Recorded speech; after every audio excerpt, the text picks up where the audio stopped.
So I knew the vehicle was, it wasn't vulnerable. Yeah, breachable. It was literally breachable. breachable. And it was the first time that I started to think, actually, we've been in a situation which has been breached already.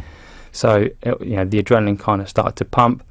I let the commander do his thing because he's now on the radio with all sorts of people trying to let people know what's going on. Right. It was overly loud, and it kind of, Woody, prepare you and your men to dismount out of this armoured vehicle and to launch onto the stronghold. So I kind of done them emoji eyes and was like, oh, bloody hell, hasn't happened since, I don't know, at that time it hadn't happened since the Falklands War. So Sure. I asked him to repeat the word of command, and then he relayed that we need boots on the ground because we're not having any effect. That's the thing that hadn't happened since the Falklands, the idea of an armed British soldier on foot looking for enemy combatants going into trenches, fight, and what follows. So I was asking him, what weaponry they had, how many they were, and it was like traditional AK-47s, Dushkas, RPGs. So I was thinking, right, okay, we've got our weapon systems and we've got the armoured vehicle, so that kind of deducts that. There was 10 to 15, so I'd done my sort of ratio on that, and I knew that we were heavily outnumbered. But with true British values and courage and a bit of determination, I thought, we could actually do something and just try anyway. So he said to me, once you're ready, let me know. I told the boys in the back what we were doing, and they looked at me with the same emoji eyes as what I kind of did when I heard on the radio what we were going to do.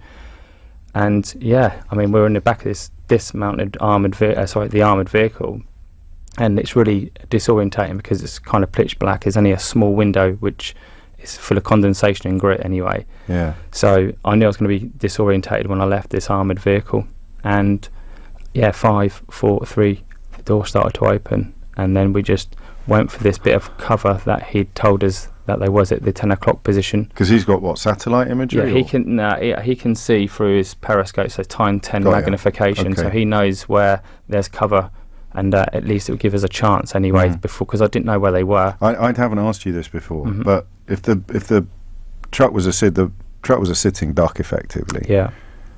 This is the second time I've heard you tell this, and I've read it as well. It occurs to me listening to you now that your commander might have thought that you were already lost, and if you were, either you stay in the truck as a sitting duck or you get out and try and do some damage in the meantime. Or tell me to shut up if that's an irresponsible question. He's made a decision. Yes, of course. and I've taken that on board. There was a reason for it, and I didn't question that at all.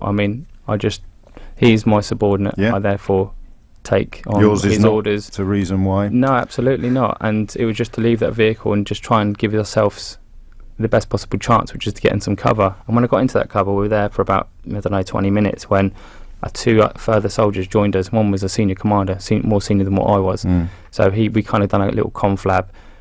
I had a look at the ground. I'd done an estimate before he turned up. I told him what I'd seen, told him what I thought. He kind of agreed. And then, do you know what?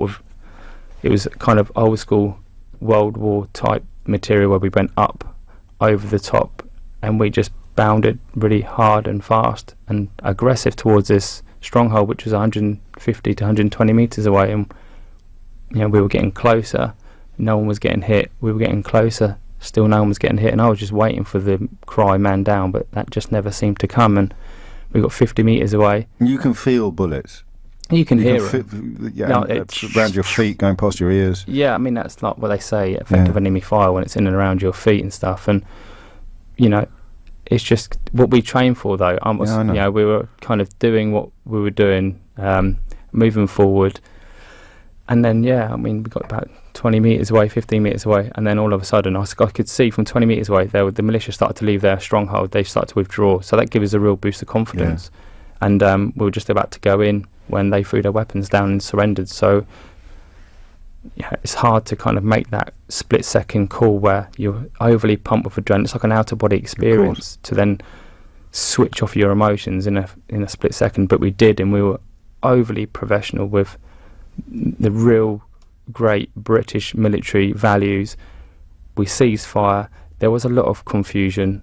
on within, because there was there was bodies in and around this position. There was a live militia who were shouting and screaming, waving their hands, and we were trying to calm the situation down. The vehicles were still engaged, and so the battlefield was so noisy, so confusing. There was trauma everywhere, and we managed to settle it down, get that sort of issue in control. Yeah.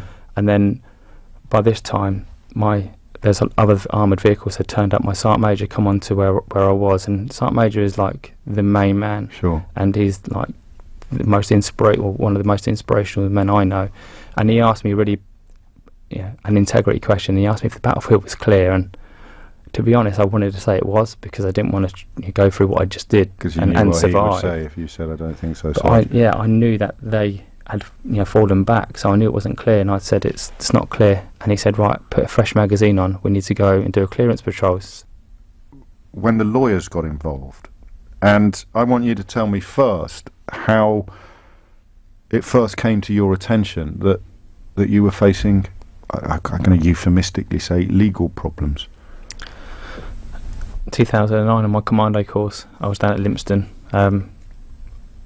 basically on a course to earn my Green Beret, which is a demanding course, as a lot of people will know, and it was a course that I had to be focused on. And I went back to my room on week 5, and I had about 15 missed calls from Lucy. And Lucy, by this stage, we've been married a long time, so she knows not to bother me when I'm on courses. So if Lucy's I knew it was serious. Something's happened to the I knew it was kids or serious, something. I phoned her, and she said there's a letter arrived from a solicitor, and it's stating that there's going to be a public inquiry, and the allegations, to name but a few, are murder, mutilation and mistreatment. That was the first you'd heard of it? Yeah. This drops through your letterbox, unprompted and unheralded. Lucy opens it. Mm-hmm. The bottom falls out of her world. She knows you. I think you'll allow me to get a bit emotional, because I know you're not going to. She knows you, so she knows it's absolute Rolex. Yeah. That's some love you've got there, Brian, isn't it? Because a lot of people, they don't know what goes on in the heat of battle, but she knows you, so she knew it was Rolex, but she also knew she had to phone you and tell you. Yeah, no, absolutely. Look, we've had our own struggles, I'm not going to kind of get into it now, and without being too soppy, what a woman! Bit as soppy as you want, mate. To stick by me through all of these, and the kind of the ag I give her throughout this journey. Anyway, digressing slightly, she said this has happened, so I got in touch with my regiment. They said, look, this is the start of now, which is going to be a public inquiry, so I'm confirming that this is happening. Just kind of it just threw me in. One, I didn't understand it. 2, I didn't even carry out what they were saying. But they might as well have accused you of floating in space or landing on the moon. It was so utterly, I don't want to give away the ending of the book or what happens next, but it would be like being accused of the worst crime you could possibly imagine, in full knowledge that you hadn't done it, and then wondering, well, can I actually prove that I haven't done it if someone over there says that I did? Yeah.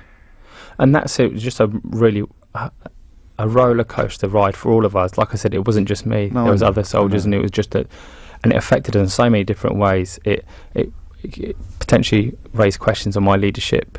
It fueled PTSD. Of course it did. In abundance as well. Which you were making some progress. It failed careers, and people left the military early. For example, after 17 years, I called it a day. Can't do this anymore. And I just couldn't, And it was heartbreaking, really. I love the military. I still support the military in abundance, because it made me the person I am today. It shaped me. It taught me some incredible values. But then to have that stripped away in the dock by people who don't understand the battlefield, who didn't understand confusion, who didn't understand trauma, who didn't understand what it's like to lead men as a 23-year-old and having to make split-second decisions in extreme circumstances, but they picked away at my integrity, at my values, and just shredded me in a dock, and it just broke me. Temporarily, yeah. And we now know. And that's when we talk about the growth. I know we spoke about post-traumatic stress and the disorder, but I know I was lower than a slug's belly at one point, but I managed to kind of grow and use the growth mechanism and a purpose, and how I understood my headspace by seeking help in 2012 was the first time. So 8 years of damage, behind closed doors with my wife Yeah. over a lot of these allegations, and I just wasn't that person which they put a spotlight on, and either was my other soldiers.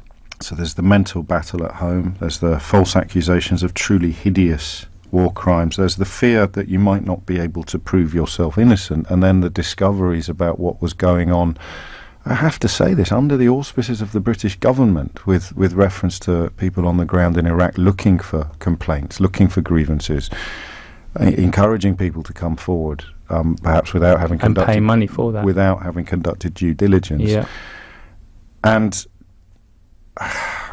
you presumably expected the army to come galloping to your rescue at some point? It's hard for me to criticise I know the it is. British Army That's because why I've left it until we've got 50 I mean, I've got seconds left. so much respect for them. I really have. But could they have done more? Yes. Have they got lessons to learn? They absolutely have, because there was no ring of steel around me or my family, and I thought an eye for an eye.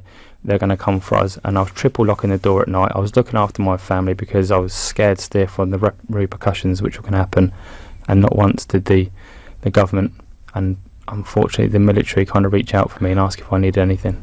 Partly because it was uncharted waters, Mhm. I think, to be generous. Partly, of course, also because they were terrified of consequences and repercussions, and that, I think it's fair to say, is one of the key reasons why you've written this book. Yeah. So that it is no longer uncharted territory, so that it Absolutely. is no longer a journey into the unknown, so that if something else like this happens to a soldier like you or your comrades, Mhm. the system will be better equipped to cope. Yeah.